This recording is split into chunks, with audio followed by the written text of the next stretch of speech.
Diz assim: mas a hora está chegando, e de fato já chegou, em que os verdadeiros adoradores adorarão ao Pai em espírito e em verdade, pois são esses que o Pai procura para seus adoradores.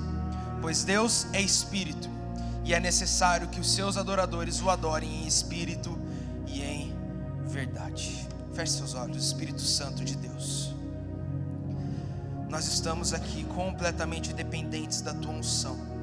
Estamos aqui completamente dependentes da obra do Teu Espírito na nossa igreja, porque nós sabemos que sem o Senhor de nada podemos fazer. Sem o Senhor, qualquer coisa que não passa de trapo, não passa de inutilidade, porque nós estamos aqui somente com um objetivo, que é de Te adorar, de exaltar o Teu santo nome, de exaltar a Tua presença. Que cada pessoa que está aqui possa se impactar, possa estar impactada com a Tua glória nesta noite, Pai. E que em nome de Jesus nós não possamos sair do jeito que nós entramos, Pai. Que nós possamos sair impactados, que nós possamos sair com o coração queimando de amor por Ti, Jesus. Essa é a nossa oração. Esconda-me atrás de Ti, que a carne não se manifeste, mas que o Teu Espírito possa agir em nós, em nome de Jesus. Queridos, há muito tempo essa palavra vem queimando no meu coração, porque é de extrema importância, é de suma importância nós entendermos o que é verdadeira adoração. Muitos de nós podem achar que sabem o que é adoração, sabem que muitos podem achar que são verdadeiros adoradores, mas muitos podem estar completamente enganados. E é por isso que, com a ajuda do Espírito Santo, eu quero abrir as nossas mentes para que juntos nós possamos andar mais profundo no conhecimento e na sabedoria do Senhor. Amém?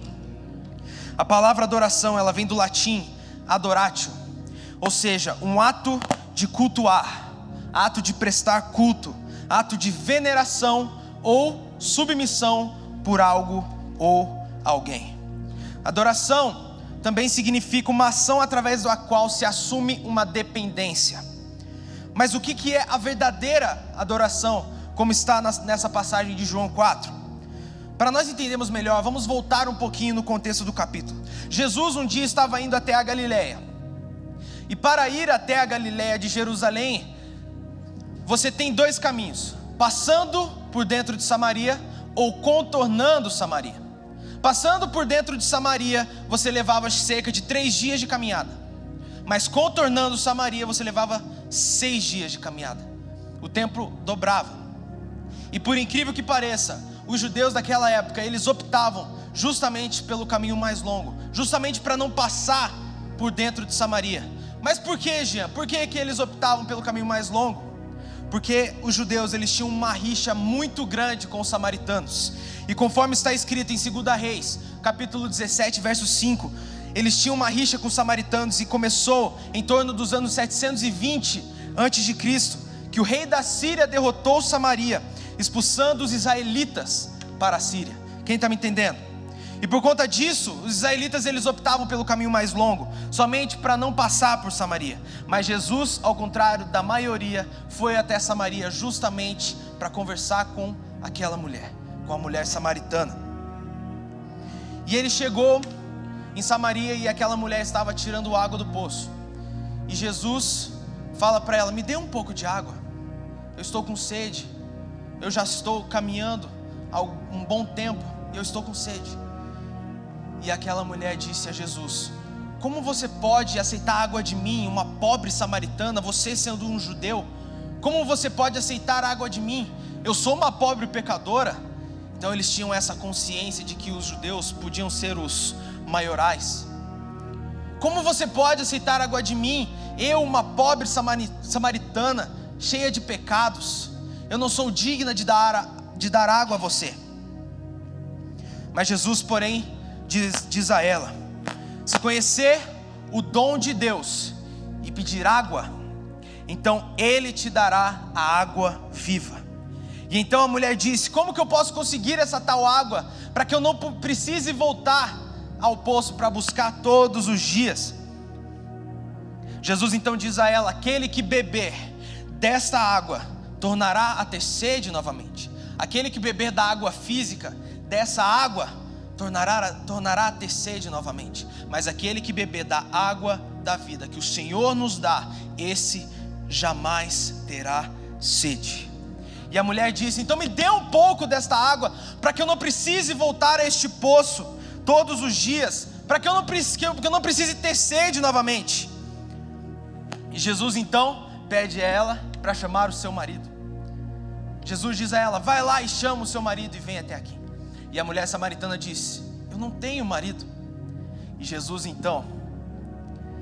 com toda a sua soberania, a sua grandeza, 100% homem, 100% Deus, diz a ela: disseste bem que não tem marido, porque você já teve 5 maridos, e a pessoa com que você está agora não é o seu marido. E a mulher samaritana fala a famosa frase: vejo que és profeta. E a mulher continua dizendo: nossos pais adoravam ao Senhor neste monte, no monte deste poço, mas vocês, judeus, dizem que o templo em Jerusalém é o único lugar onde deve se adorar. É o único lugar. Então eles tinham uma forma de religiosidade, que era um único lugar, que era um lugar fixo que eles adoravam. E Jesus então disse: mas chegará o dia que nem neste monte e nem o templo em Jerusalém vocês adorarão ao Senhor. Mas chegará o dia, e de fato já chegou, em que os verdadeiros adoradores adorarão o Pai em espírito e em verdade. Porque Deus é espírito, e convenhamos a nós que adoremos a Ele em espírito e em verdade. E é por isso que eu quero fazer você entender o que é a verdadeira adoração. Qual ponto nós estamos errando a respeito do que é verdadeira adoração? Será que nós realmente sabemos se nós somos verdadeiros adoradores ou não? Se pergunte agora. Um certo pregador disse uma vez que quanto mais profundo você mergulhar na presença e no conhecimento de Deus, maior será o seu nível de adoração. Para iniciar essa mensagem, vamos entender primeiro o que é adoração. Aliás, vamos entender primeiro o que não é adoração. Adoração não é um estilo musical. Adoração não é o ritmo de uma música.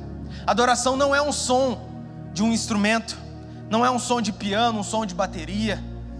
Adoração é muito mais do que nós pregamos.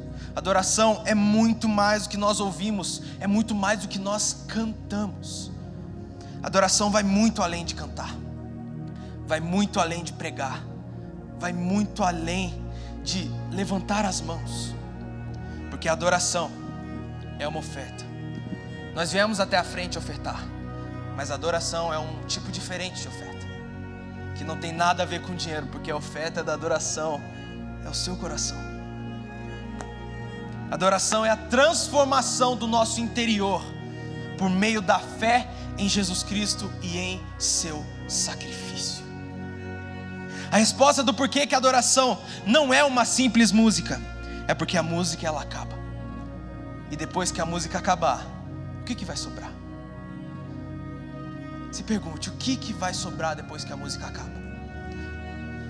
Nós cantamos aqui em cima, mas a música acabou. O que sobrou?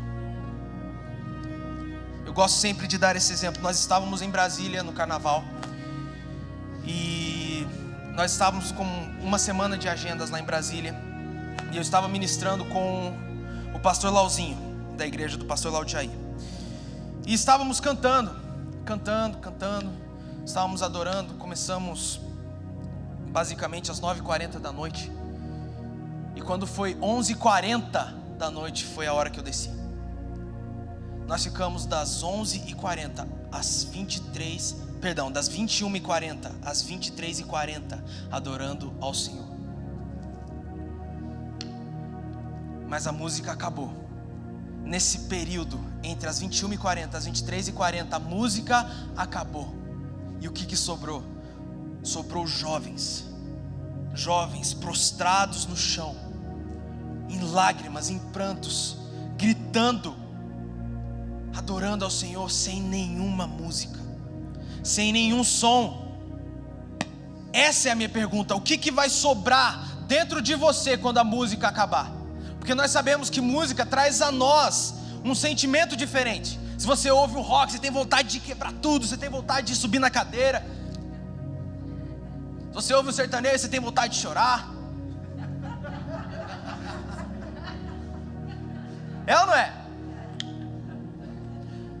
Então nós sabemos que música traz a nós um sentimento diferente. Só que nós não podemos confundir isso com a adoração. Algumas músicas nos faz chorar, realmente, mas não quer dizer que você está adorando.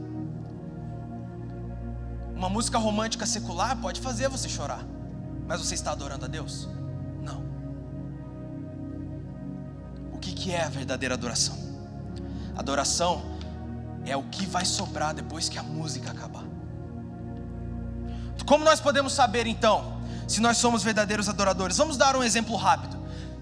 Você tem um amigo que não é cristão e ele está em uma fila para comprar um ingresso de um cantor famoso que ele é apaixonado. Você está passando de carro na rua e você vê essa fila, quarteirões, e você vê o seu amigo ali no meio. Você para o carro, vai até ele e confronta. O que você está fazendo aí? Olha o tamanho dessa fila, como você tem paciência para ficar nessa fila? O que ele vai dizer a você? Porque não é todo dia que eu posso assistir ao vivo o meu cantor favorito cantar. Eu vou comprar esse ingresso a qualquer custo. Eu me submeto. Isso é um exemplo de adoração. Essa é a resposta para a pergunta, porque antes de nos perguntarmos se nós somos verdadeiros adoradores, nós precisamos antes nos perguntar se nós somos submissos o suficiente para adorar ao Senhor. A verdadeira adoração está até nas pequenas coisas, como fechar os olhos, como orar em voz alta, cantar em voz alta, como levantar as mãos. Nós passamos por várias igrejas e isso realmente é triste, porque alguns não têm essa cultura de levantar as mãos. Mas meu pai, ele sempre disse uma coisa, o pastor Tiago até assina embaixo quanto a isso, que adoração pode ser chamada de ador em ação. O que isso quer dizer? Se você levanta suas mãos o mais alto que você puder, lá no alto, você fica bastante tempo com as mãos levantadas, vai começar a doer, vai começar a ter cãibra talvez. E o que você faz quando começa a doer? Você logo abaixa, porque você não quer sentir dor. Querido, deixa eu te dizer, o Senhor, Ele carregou a nossa cruz, Ele teve as suas mãos e os seus pés pregados, Ele teve uma coroa de espinhos que furou totalmente a sua cabeça, por amor a nós, mas nós não podemos ficar nem 30 minutos com as mãos levantadas. Não, nós não somos submissos o suficiente então.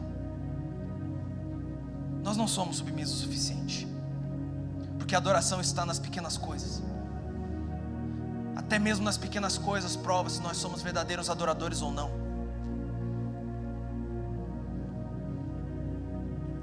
Então nós precisamos perguntar: o que será que eu estou fazendo? O que será que eu estou fazendo? Eu estou ouvindo, eu estou cantando que pode servir de adoração ao Senhor. O que será que eu estou oferecendo ao Senhor como sacrifício vivo de adoração? Muitos de nós podem dizer: mas Jean, eu vou até a igreja, eu vou para a igreja, então eu estou adorando ao Senhor. Só o fato de eu vir aqui até a igreja, eu estou adorando ao Senhor. Meu querido, você está totalmente enganado. Porque vir à igreja, eu falei isso na mensagem anterior, vir à igreja não te faz um cristão, como ir na churrascaria não te faz uma picanha.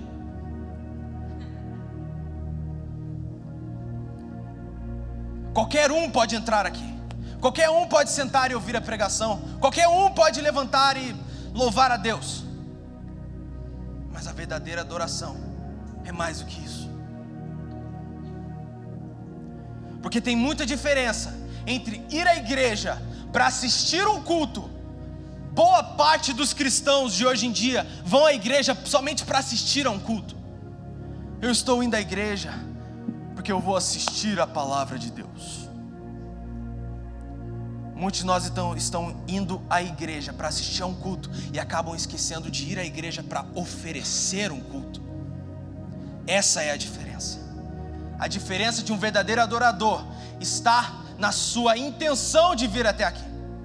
Muitos de nós estão vindo até aqui somente para assistir a um culto. E se você vem aqui para assistir a um culto e não para oferecer a um culto ao Senhor, você está com uma cultura. E eu vou dizer agora, se você vem à igreja com a mentalidade de assistir ao culto, a palavra vai ter que te agradar, a música vai ter que te agradar, até mesmo os avisos vão ter que te agradar, o texto bíblico vai ter que te agradar.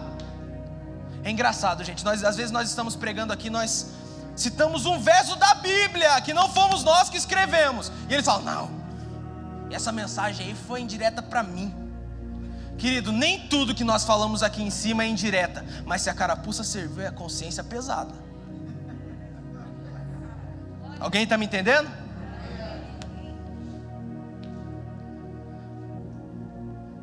Então, se você vem à igreja para assistir a um culto, qualquer coisa no culto vai ter que te agradar.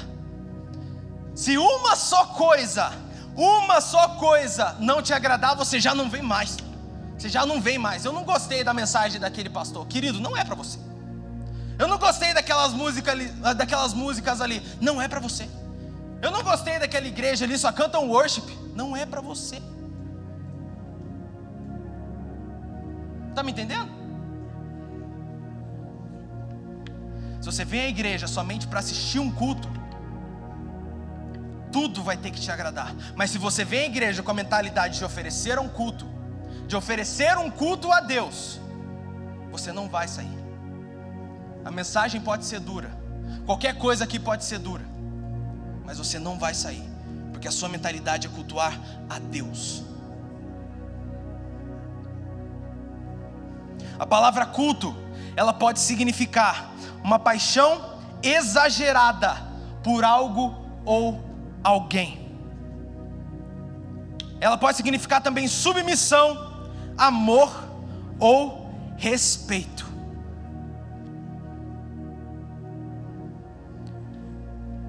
Então vamos nos perguntar agora: será que nós realmente somos verdadeiros adoradores? Será? Se a resposta for sim, parabéns.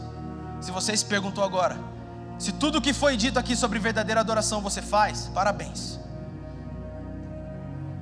Mas se você ainda está com algum peso na consciência, eu não sou verdadeiro adorador, eu não adoro ao Senhor de verdade,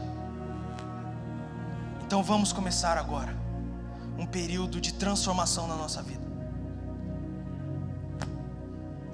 Qual lição que nós podemos tirar do texto base sobre adoração? Primeiro, a adoração ela é consciente. Tiago, por favor, abre de novo João 4, verso 20. Vamos ler lá? Nossos antepassados adoraram neste monte, mas vocês judeus dizem que Jerusalém é o lugar onde deve se adorar.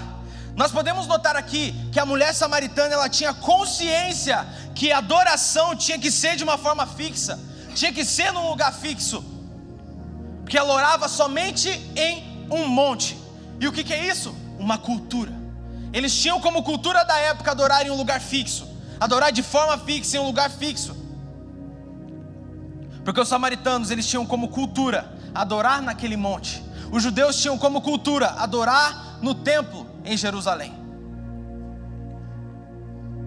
Então quando Jesus ele diz que os verdadeiros adoradores adorarão ao Pai em espírito e em verdade, ele instantaneamente ele quebra aquela cultura da época. Ele vem somente para quebrar tudo isso. Ele chega, chega. Vocês estão religiosos aí, vocês ficam com essa cultura aí de que precisa adorar somente no templo, precisa adorar somente no monte. Obviamente eles tinham aquela cultura, porque a Arca da Aliança se encontrava no templo. Mas quando o Senhor ele subiu naquela cruz, ele disse: está consumado. Automaticamente o véu do templo se rasgou, e nós agora temos livre acesso a Ele. E a presença que estava no Santo dos Santos, na Arca da Aliança, hoje está aqui entre nós. Todo lugar que existe adoração, querido, é uma terra santa. Todo lugar. Porque a adoração, ela unge o ambiente.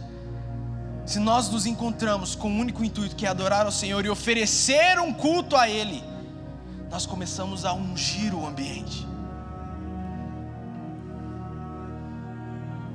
Se você adora a Deus somente na igreja, se você adora a Deus somente na igreja e não adora o Senhor na sua casa, aonde você estiver, você está com uma cultura.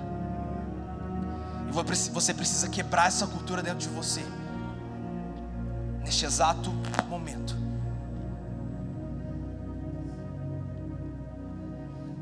Atos 17, verso 24, diz assim: Deus não habita em templos feitos por mãos humanas. Então tudo isso daqui, todas essas cadeiras estofadas, esse som, esses instrumentos, tudo isso é para causar um certo conforto para nós que estamos vindo aqui. Foi o que o pastor Tiago disse. Deus não precisa de cadeira estofada, Deus não precisa de som, Deus não precisa de instrumento. E eu vou dizer mais, Deus não precisa de adoração. Não, agora eu já endoidou de vez. Mas é verdade, Deus não precisa de adoração, porque a palavra de Deus diz que Ele tem lá no céu, Ele tem anjos que cantam 24 horas por dia que Ele é santo. Ele não precisa da nossa adoração.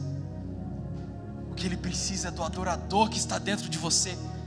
Deus não está em busca de adoração, Ele está em busca do adorador. Segundo, a adoração verdadeira, ela precisa ser em espírito e em verdade. Adorar ao Senhor precisa ser com toda a nossa alma, com todo o nosso coração e com todo o nosso entendimento. Provérbios 4:23 diz: sobre tudo que deve guardar, guarde o seu coração, porque dele procede as fontes da vida. E quais são essas fontes da vida? Adorar a Deus de toda a tua alma, de todo o teu coração e de todo o seu entendimento. Essas são as fontes da vida. Adorar em espírito. Nós temos diferença entre adorar em espírito e em verdade. Adorar em espírito é soltar para fora aquilo que o seu coração está cheio, porque a boca fala, como foi dito, a boca fala aquilo que está cheio o nosso coração. E eu sempre costumo dizer que se o seu coração estiver em chamas, você solta labaredas pela boca. O que você for falar, qualquer coisa, se você tiver com o seu coração queimando, qualquer coisa que você for falar para o seu irmão, pode ser uma palavra de conhecimento, pode ser alguma profecia, qualquer coisa. Se você estiver com o coração sintonizado com o coração de Deus, tudo que você for falar será por meio dele. Adorar em verdade, em todos os lugares, em todos os momentos. Mas você se pergunta: mas Jean, como que eu posso adorar a Deus se eu estou em uma rodinha de amigos que não são cristãos? Com seu caráter. Nós somos luz do mundo. Nós temos que ser a luz em meio à escuridão.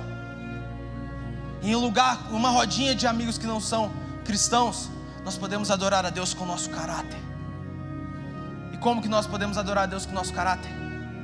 Não contar piada suja, não falar palavrão juntamente com eles, não fazer o que eles fazem. O que nos diferencia do mundo? Nós não fazemos o que o mundo faz. E isso que nós estamos vendo hoje, o mundo entrando na igreja. Só que devia ser o contrário, a igreja devia entrar no mundo, mas o mundo está entrando na igreja. Isso é uma coisa muito triste. E nós estamos passando por um momento tão catastrófico da igreja, com tantos escândalos. Mas é o que meu pai sempre diz: o Senhor, Ele está passando o arado sobre a terra, está jogando fora tudo aquilo que é sujeira. Ele está pegando e está separando o trigo do joio. Qual a diferença do trigo e do joio? O trigo, se você amassa, ele vira um fruto. Mas o joio, se você amassa, ele vira palha. Só que se você pegar um trigo e o joio, os dois são completamente iguais. Se nós pegarmos um um pastor, um homem de Deus, e um pastor que finge ser homem de Deus, você não vê a diferença. Você não vai saber qual dos dois é o quê. Sabe onde está a diferença? No lugar secreto. O Senhor, Ele está separando o trigo do joio. É por isso que nós estamos vendo tantos escândalos, porque o Senhor está separando. Terceiro, adoração é com urgência. Como diz em João 4:23, a hora vem e já chegou. Já chegou. Você precisa tratar a adoração como algo completamente urgente. Adoração tem que ser com urgência, querido. Na parábola das 10 virgens, nós temos 5 virgens prudentes, 5 virgens insensatas. O que aconteceu? As 5 virgens prudentes já tinham azeite nas suas lamparinas, mas as 5 virgens insensatas deixaram de última hora. Querido, não deixe para amanhã o que você pode fazer hoje, porque se você for deixar para amanhã, amanhã pode não ser, amanhã pode ser tarde demais. As virgens insensatas chegaram às virgens prudentes e disse: por favor, dê a nós azeite, porque as nossas lamparinas se apagaram. Dê a nós um pouco do seu azeite. Mas, querido, as 5 virgens prudentes não deram. Sabe por quê? Porque elas não abriram mão da sua unção. Querido, eu estou vindo aqui como um profeta do Senhor. Não abandone a sua unção. Não troque a sua primogenitura por um prato de lentilhas. Não troque a sua unção por coisas fúteis da vida. Não troque a sua unção por 5 minutos de prazer. Não faça isso, porque a unção é algo que vai levar para a eternidade. Mas se você não tiver unção, você vai saber aonde você vai passar a sua eternidade.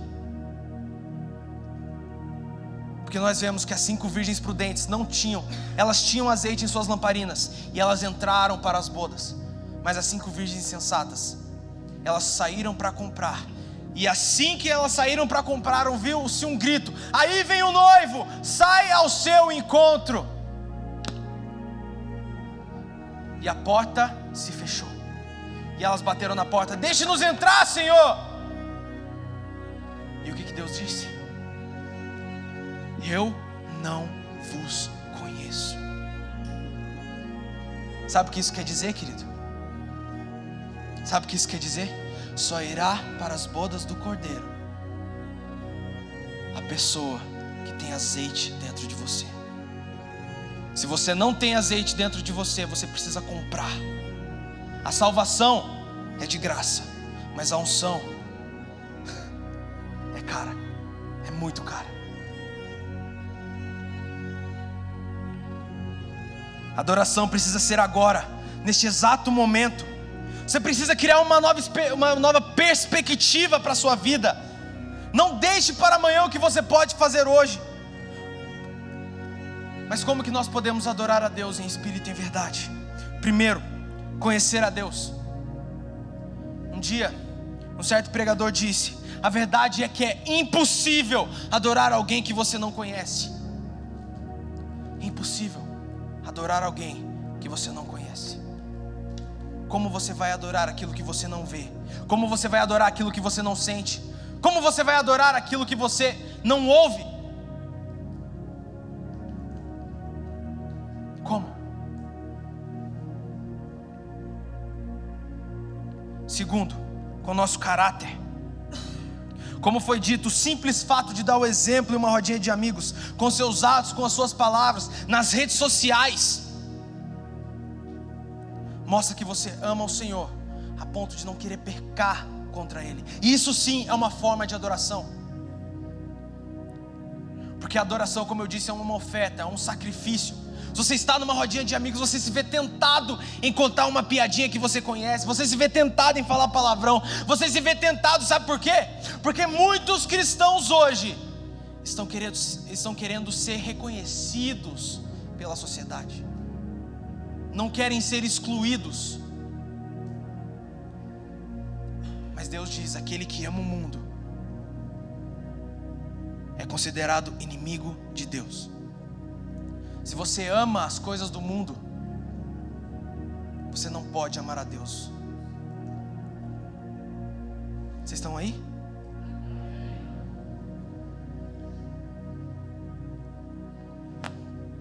Terceiro, com o seu coração. Jeremias 29:13. Buscar-me-eis e me achareis, quando me buscardes de todo o vosso coração. Como foi dito, a boca fala aquilo que o nosso coração está cheio. E como que nós podemos adorar a Deus de todo o nosso coração? A resposta está no quarto ponto: no nosso secreto. Eu estava brincando com o Caleb, um amigo meu da Igreja Batista Ebenezer, e eu estava em uma live com ele, e todas as perguntas, qualquer coisa que perguntaram: pastor, como eu posso me livrar da depressão? Como eu posso me livrar da pornografia? Como eu posso me livrar da masturbação? Todas as respostas, meu amigo, orando. Todas as respostas foi oração. Nós até rimos, mas é verdade. Tudo, a resposta para tudo está na oração, querido. A resposta para tudo está na oração. Meu pai sempre disse: se o diabo roubar a sua vida de oração, ele já fez mais do que a metade.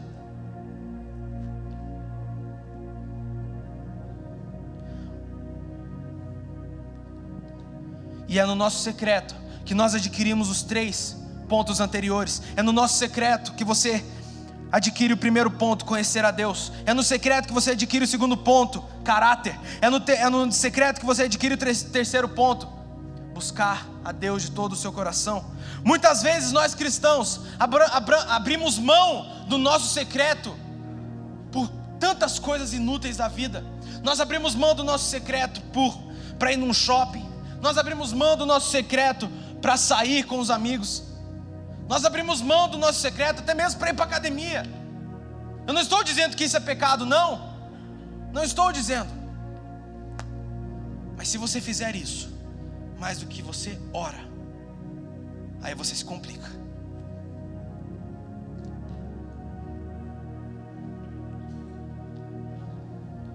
E a minha pergunta que eu faço nessa noite é uma só: quem é o Deus do seu secreto? O que você faz quando ninguém está olhando? Me mostra o que você mais faz. Me mostra o que você mais fala. Me mostra o que você mais vê, que eu vou te mostrar quem é o Deus do seu secreto.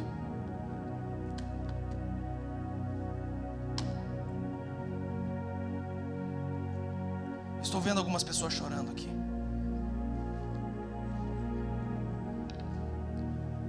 Mas a verdade é uma só. Eu estava orando, eu estava em meu devocional hoje pela tarde, e eu estava escutando uma ministração de David Keelan. E certo dia ele estava em uma conferência na Inglaterra, uma igreja enorme na Inglaterra, e com vários cantores famosos, incluindo ele, pregadores famosos. E o pastor daquela igreja começou a ficar incomodado, porque o primeiro dia de conferência, na hora do louvor, ele só via as pessoas gravando stories, ele só via as pessoas tirando foto, só isso. E abriram mão da adoração, abriram mão do ponto mais importante daquele dia. E no segundo dia a mesma coisa, no terceiro dia a mesma coisa, mas no quarto ele não aguentou. Ele pegou o microfone e ele disse: gente, a partir de hoje, durante um mês, todos do ministério de louvor vão para o banco. Foi corajoso. Não por causa de pecado, não foi por causa de escândalo ou por causa de pecado, mas porque ele disse à sua igreja: mas é porque nós não sabemos adorar a Deus de verdade. Então o que nós vamos fazer? Vamos tirar tudo. Vamos tirar a música agora, vamos tirar os ministros de louvor agora, e vamos nos atentar para o que é a essência. E aí eles começaram. Ele começou adorando a Deus, E ele viu que o pessoal ainda estava meio reservado, eles estavam meio para baixo, e acabou aquele culto, eles ficaram meio decepcionados. Algumas ovelhas ficaram meio decepcionados, mas ele não estava nem aí, porque ele sentiu que o que ele estava fazendo era de Deus. E uma outra pessoa que foi tocada era um cantor chamado Matt Redman. E ele foi à sua casa, ele estava remoendo tudo isso. E ele foi no culto seguinte. Ele ficou durante um mês indo naqueles cultos, porque ele estava curioso para saber como que a igreja reagiria. E no segundo culto, após a conferência, ele viu que o pessoal não estava adorando. Ele viu que o pessoal ainda estava meio para baixo, meio reservado ainda, meio inseguro. Por quê? Porque eles estavam, isso David Keelan falou, eles estavam tão dependentes da música. Eu estou falando como um músico. Eles estavam tão dependentes da música, ao invés de estar dependentes do Espírito. Foi por isso que o pastor fez isso. Ele tirou completamente a música, porque se a música acabar, os verdadeiros adoradores que vão restar. E passou o primeiro culto, depois da conferência, nada. O segundo culto, nada. O terceiro culto, nada. Depois do quarto culto, chegou no dia do quarto culto, todos estavam lá, até mesmo Matt Redman estava meio inseguro. Aí levantou uma serva de Deus do meio do povo e disse: eu não preciso de música, eu não preciso de um cantor, eu não preciso de um pregador. Eu não estou aqui por causa de uma música, eu não estou aqui por causa de um cantor, eu não estou aqui por causa de um pregador. Eu estou aqui somente para adorar aquele que é o único que é digno de ser adorado, aquele que é o único que é digno de ser exaltado. Eu não preciso de nada para isso, eu só preciso do meu coração. E Matt Redman foi tão tocado naquela noite, querido, que ele foi à sua casa, no seu devocional, ele pegou o violão e ele compôs a música. Quando a música esmurece, quando a música acaba e o resto, todo o resto desaparece.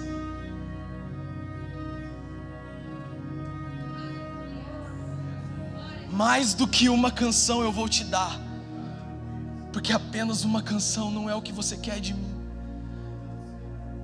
Você não quer algo superficial.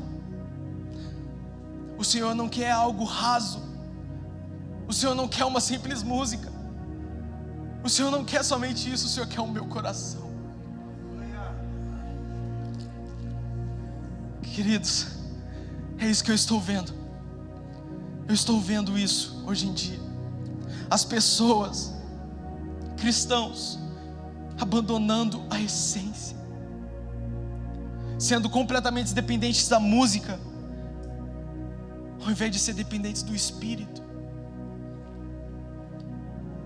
Nós abandonamos a nossa essência. Nós precisamos voltar à nossa essência. Nós precisamos voltar os nossos olhos para aquele que é mais importante em um culto. Sabe o que nós vemos hoje também? Várias conferências com cantores famosos, enche. Conferência com pregadores famosos, enche. Mas conferência de oração, se for 10 pessoas é muito. Querido, hoje em dia está tão difícil achar cristão que ora. Hoje em dia está tão difícil achar cristão que adora. E eu assisti aquela ministração do David Keelan e eu desliguei a TV. Eu comecei a chorar porque eu senti uma dor muito grande. Eu senti uma dor tão grande, porque nós estamos vivendo a pior geração da igreja. Nós estamos vivendo a pior geração da igreja. Ao invés de ser a geração do último e poderoso avivamento. Eu creio nisso. Eu creio que o avivamento está prestes a acontecer. Eu creio que o Senhor está passando o arado sobre a terra. Mas se nós não voltarmos para a oração, se nós não voltarmos para a adoração, nós não iremos suportar a apostasia. Se um avivamento não acontecer, nós não sobreviveremos à apostasia. E como que o avivamento acontece? Quando uma igreja está em uma só voz, desconsiderando completamente denominações, desconsiderando completamente nomes de igreja, mas em uma só voz, elas se unem, pedindo, clamando para que o Senhor desça com fogo. Nós podemos ver, na época de Moisés, o Senhor ele levantou Moisés para libertar o seu povo. O povo ficou no Egito, ficaram escravos no Egito por mais de 400 anos. Mas a palavra de Deus nos diz que Deus chegou a Moisés e disse: eu ouvi a oração do meu povo. Por que ele demorou tanto? Será que Deus não queria salvar o seu povo antes? Ou será que o povo não orava? Aonde estão os que oram? Aonde estão aqueles que entram no seu quarto para orar? Aonde estão aqueles que fazem muito tempo que não entram? Aonde estão os que oram? Na época de Elias eles perguntavam: aonde está o Deus de Elias? Mas hoje nós precisamos perguntar: aonde estão os Elias de Deus? Aonde estão os que oram? Aonde estão os que oram?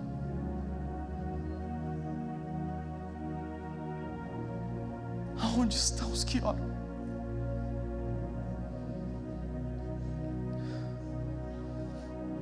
Nós precisamos voltar para as trincheiras da adoração. Nós precisamos voltar para as trincheiras da oração.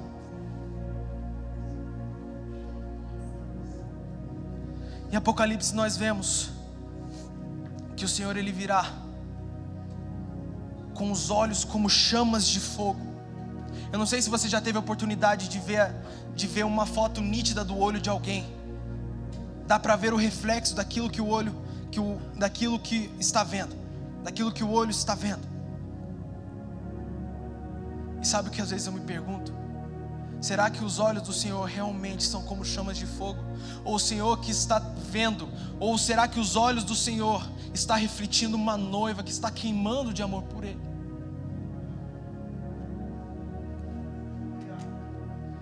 Será que são os olhos do Senhor que ardem como chamas? Ou será que Ele está vendo a noiva do Senhor ardendo como chamas? A palavra de Deus diz que Ele faz de nós ministros labaredas de fogo. Mas aonde estão essas tochas? Eu não consigo ver uma tocha. Querido, eu estou clamando incessantemente: Senhor, me dê o Brasil, me dê esse país. Eu não estou clamando isso porque eu me acho com um tom de orgulho, porque eu me acho maior que todo mundo, não. Mas eu pelo menos estou disponível para isso. Não foi o Senhor que chamou Isaías, foi Isaías que disse: eis-me aqui. Não foi o Senhor que chamou Davi para matar Golias, Davi estava disposto para matar Golias.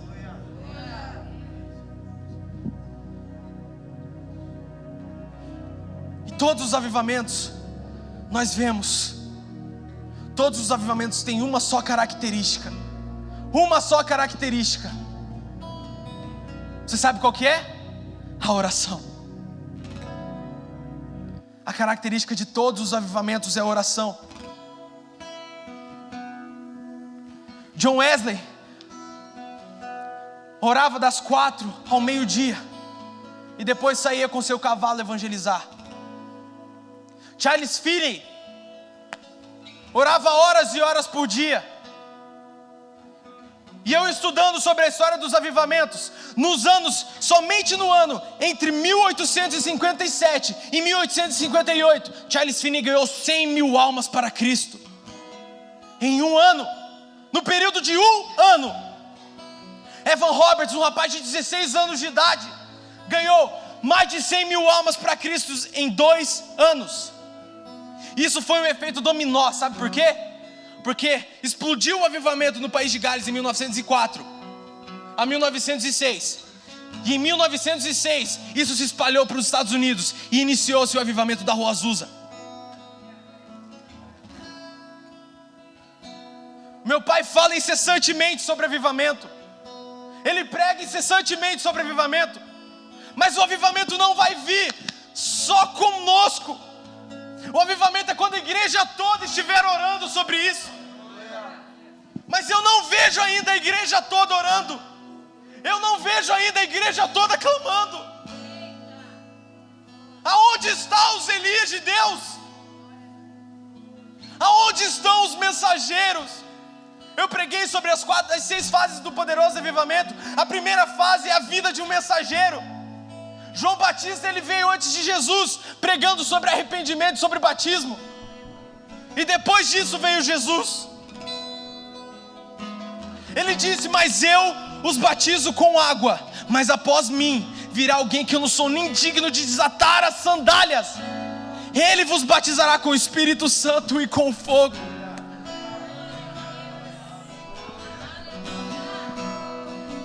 Oh querido, oh querida, se pelo menos uma pessoa, se uma só pessoa estiver queimando aqui, esse fogo se alastrará.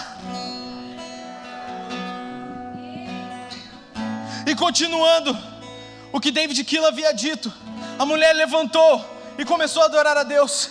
E parece que aquele coração queimando por adoração dentro daquela mulher foi se espalhando. E a igreja passou por um tremendo avivamento. Sem música, sem canção, sem cantor. Isso é a verdadeira adoração. Essa é a verdadeira adoração. A adoração está quando a música acaba. Você não precisa de uma letra de uma música para adorar a Deus. Você não precisa de um cantor para adorar a Deus. Você não precisa. A adoração começa de dentro para fora, não de fora para dentro. Nós estamos aqui para conduzir a adoração. Mas nós aqui em cima, nós não fazemos adoração. Eu estou orando incessantemente por avivamento. Meu pai está orando incessantemente por avivamento. Mas antes do avivamento vier, nós estamos orando para que o povo ore junto por avivamento.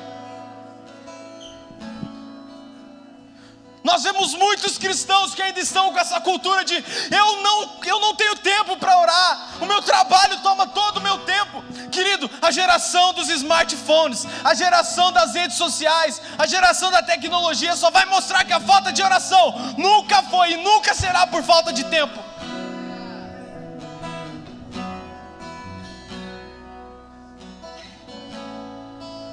Avivamento é quando uma pessoa começa aqui a se incendiar, e se cada um for um pedaço de carvão, um pedaço de lenha, esse fogo vai se alastrar pela igreja.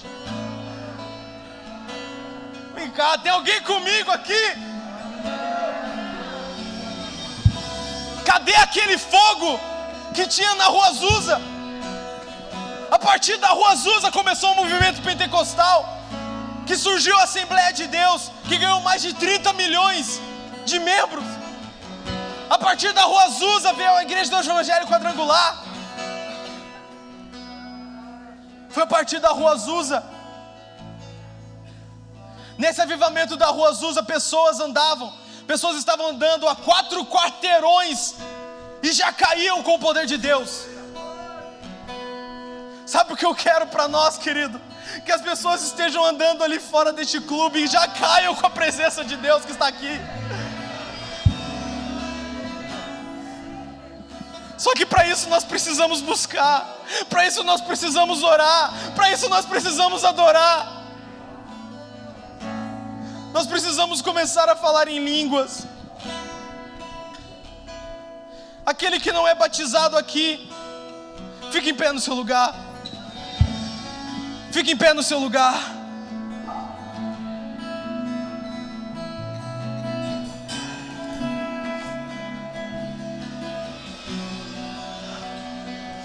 Todos fiquem em pé no seu lugar. Aqueles que oram em línguas comecem a orar. Aqueles que oram em línguas comecem a orar. Aqueles que não oram podem orar em português, mas peçam por esse batismo de fogo.